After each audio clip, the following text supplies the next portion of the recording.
This is a portrait of an older gentleman who has a little bit of wrinkles around his eyes, dark gray eyebrows, very thin lips. A man pointing at papers, maybe in the 1700s. In his right hand, he is holding a scroll of paper. His left hand is pointing to another scroll. But he's still trying to make a point because he's pointing at the scroll. Very prominent, forceful person, and was used to getting his way. My eye would be drawn to his face because the man is looking directly at you, almost like he's making eye contact. The background's really hard to see. It's completely dark behind him, making him the focus of the picture. He's intimidating. He is in a very forceful posture. The finger pointing is a very aggressive stance. Look how big his head is to his body. And he has almost no shoulders. His face is much more distinct, and the light is on his face and the light is on his hands compared to everything else in the painting, which recedes back. His clothing, the background, even the papers on the table are not in the same light. They fade away, so the emphasis is on the hands and the face. If you were kind of confronting him in a dark alley. Or even confronting him at this table, I'd rather leave.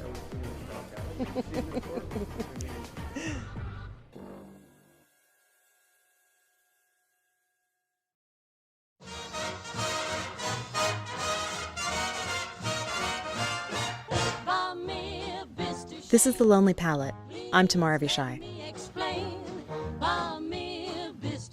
Episode 3. John Singleton Copley's portrait of Samuel Adams from 1772.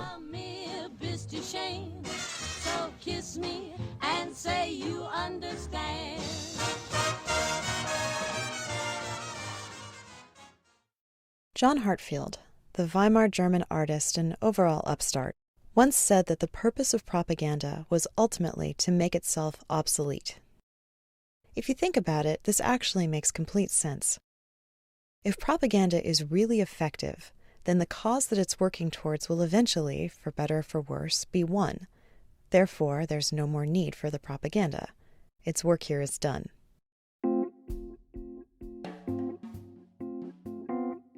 It's always fun to think about the role of propaganda in art history, because you start to run into some of the foundational questions about what, in the modern world, really constitutes art. In the 18th and 19th centuries, the huge oil paintings you'd find in the Louvre found themselves newly competing with their polar opposites out on the streets: newspaper caricatures and print advertisements, examples of easily reproducible, mass-disseminated, often overtly political images. After all, whatever you can get into the most people's hands the fastest is always good for politics. Photography and lithography, the means by which these images flooded the streets, blurred the boundaries between who was a trained artist and who was just seen as operating a technological device.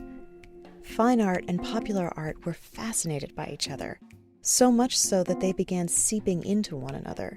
And all of a sudden, some of history's most successful propaganda campaigns were coming from established artists. This also makes sense. The best artists are the ones who know how to forge an immediate intimacy with a viewer, to create an authentic moment of connection, and to tell a story that can be easily read and instantaneously received, all of which are pretty crucial components to propaganda. The thing is, though, fine artists never want their art to be obsolete. They want their work to not only be appreciated by their audiences, but also to be remembered. They want to belong to the ages like the old masters they studied. And as we move into modernism, this becomes especially complicated, this relationship between relating to your audience and belonging to the ages, because the art world was changing dramatically. Like I said, fine artists were taking their cues from caricaturists. They were painting one another, they painted the world around them, and they painted quick impressions instead of ponderous, timeless mythological scenes. It's like they weren't even thinking about their place in the ages anymore.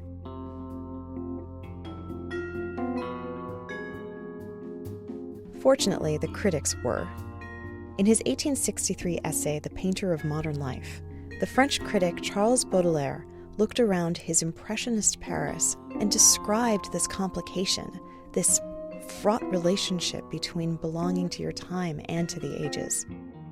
He wrote that the art that will remain is the art that, quote, distills the eternal from the transitory. Or, put less lyrically, the best art, like the best songwriting, uses the specific here and now to speak to the indefinable stuff of the ages. You could say this about all kinds of art from all kinds of times, really.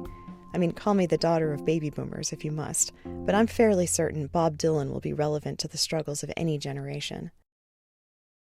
So Baudelaire saves the day by creating this new standard for defining how art will find its place in history, that the most powerful, resonant art not only speaks to its own audience and to us, it speaks to us because it spoke so authentically to its own audience.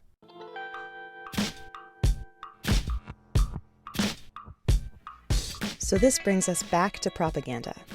As we've already established, really good art speaks to its audience.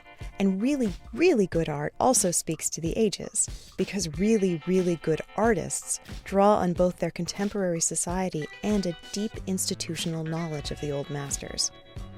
So it stands to reason that if fine artists are starting to create propaganda, maybe that propaganda will speak to the ages too. John Singleton Copley was one of these really, really good artists. He is unequivocally one of the best-known fine artists of his period, and his gallery is a jewel in the crown of the MFA's Art of the Americas wing. His portrait of Samuel Adams is hung among its fellow Copley portraits in a quiet gallery that smells like sweet temperature-controlled wood. Its stage is set to be taken seriously as an important artwork from its period.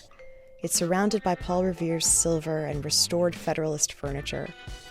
But make no mistake, this fine painting is a blistering bit of propaganda.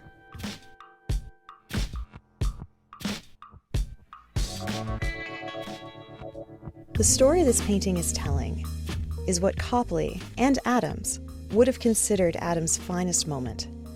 As a representative of the Sons of Liberty, bursting into the office of Governor Thomas Hutchinson, the hated Loyalist governor of Massachusetts, the day after the Boston Massacre.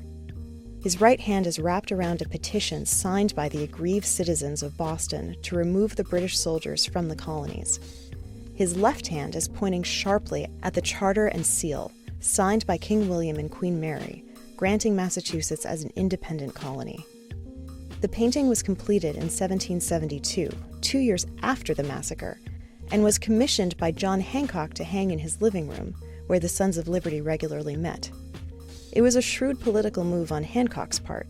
He didn't much like Adams, but respected his revolutionary fervor, and commissioning the portrait by Copley, a highly successful portrait artist and native son of Boston, was an attempt to ingratiate himself into the political scene. Looking at this painting, it doesn't matter that we're almost 250 years from the depicted moment. You and I are not disgruntled colonial Bostonians, or revolutionaries, or Governor Thomas Hutchinson, and yet this is still an electrifying portrait to behold. Copley mutes the background and muddies the overcoat, leaving our eye to beeline directly to the brightly lit point of the story, his head and his hands. His hands are pointing to the law.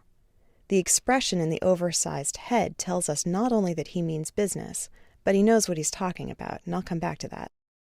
The commanding body language is such that we would feel subservient to him, no matter how high or low this painting was hung. And these little painterly techniques, the high contrast created by the light source, the imposing composition, are just examples of what becomes of propaganda once a great artist gets his hands on it. Copley isn't just telling the story of this moment to rile the masses. He's using his knowledge of fine art and boldly mixing both contemporary and past styles to rile them effectively. Take the composition. The light source on the hands, and especially the head, was a tried and true neoclassical technique, his period's technique. Neoclassicism was the movement of democracy. It championed rationalism as the noblest pursuit. There was nothing more highly respected than getting by on your wits, hence the focus on Adam's oversized noggin. And there are other clear references to neoclassicism, which aimed to recapture the Republican glory and intellectualism of antiquity, and would have been easily decoded by its audience of heady young revolutionaries in Hancock's living room. If you squint or take a step back, the Greco-Roman columns in the background start to emerge, and at once you're comforted that no matter how passionate or incendiary this figure is, he's backed up by the calming authority of the law. But Adams isn't just illuminated, he's pushing into our frame. Here is where we see Copley's dexterity with the techniques of the old masters. With the dark background and active foreground, Copley employs the same technique as Caravaggio did when he painted Christ in the 17th century. And in doing so, he turns us from viewers into participants. We actually become Governor Hutchinson, cowering in front of the formidable Adams. We are as actively engaged as an emotional Baroque audience of Caravaggio, which is quite a feat for an intellectual, political Enlightenment portrait. To mine from such a mishmash of styles, cafeteria painting, if you will, to achieve the most resonant effect, firmly cements Copley as a painter ahead of his time. But it wasn't just how Copley was painting, it was how he presents his hero. To present Adams in all his revolutionary glory was, in itself, a revolutionary act. Think about the world Copley was living in. 18th and early 19th century portrait artists, Copley included, almost exclusively painted their sitters at their most physically idealized, rarely commenting on the action or event taking place. Even wedding portraits barely allude to a wedding. Here, Copley captures Adam not at his most refined, but in his proudest moment, looking fierce and determined, but also, if we're honest, kind of schlubby. His coat is rumpled, his buttons are misbuttoned, and he's pot-bellied and sporting a 5 o'clock shadow. It's a calculated move on Copley's part. We're being told, essentially, that 5 Bostonians were murdered and there's hell to pay, and Adams doesn't have time to button his damn buttons when there's revolution to be had. This privileging of moment and personality, rather than idealization, is where portraiture is going to go once inherited 100 years later by Degas and Sargent, 2 gladiators of modern portraiture. These small, intimate details, so intentionally rendered, create a portrait of a man whose struggle is universally relatable in a painting that is universally legible. I'll say that again. This is a portrait of a man whose struggle is universally relatable in a painting that is universally legible. You could say that these characteristics are crucial to a painting that has withstood the test of time. But as it happens, it's also the definition of some really, really good propaganda, whose work, as we've just established, and with all due respect to Hartfield, is never done.